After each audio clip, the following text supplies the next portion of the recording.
this video, we will point out the various components of the control valve.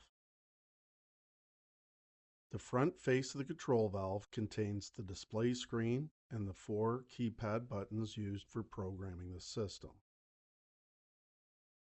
This is the inlet side view of the control valve, where raw water enters the valve as indicated by the directional arrow. This is the side view of the power head and the power connector. This area is known as the valve body that houses all the internal components. This is where the injector set and screen will be found behind this injector cover. This is the meter cable that measures the flow of water that passes through the system.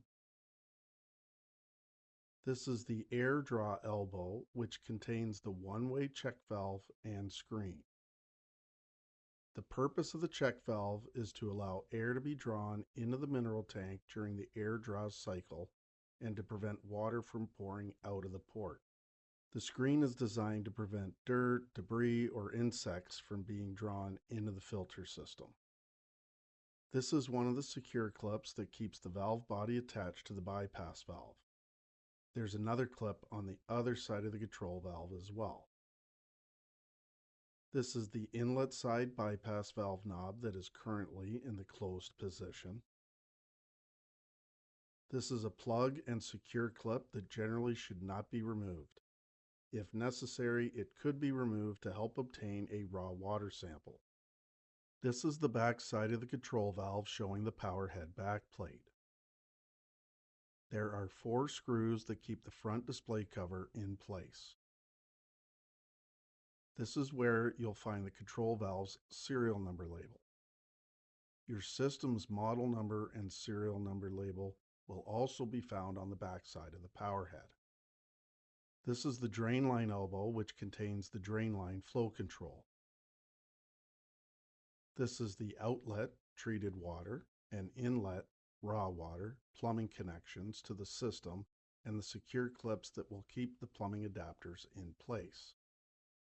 This is another angle of the one-way check valve and screen.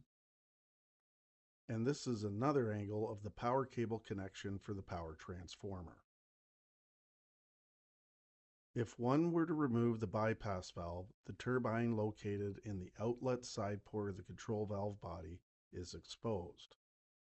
The meter cable works in combination with the turbine.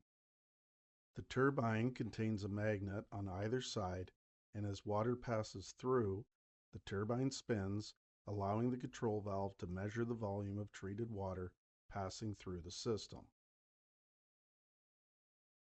This is the outlet treated water side view of the control valve. The water flows out of the control valve from this side as shown by the arrow. This is the other side of the power head. This is another angle of the drain line elbow, which contains the drain line flow control. This is the other secure clip that keeps the valve body attached to the bypass valve. This is the outlet side bypass valve knob that is currently in the closed position. This is the other plug-in clip that generally should not be removed, but if it is necessary, could be removed to help obtain a treated water sample. And here we have arrived back to the front face of the control valve, and we have now seen all of the external control valve components. Visit us at www.canaturewg.com.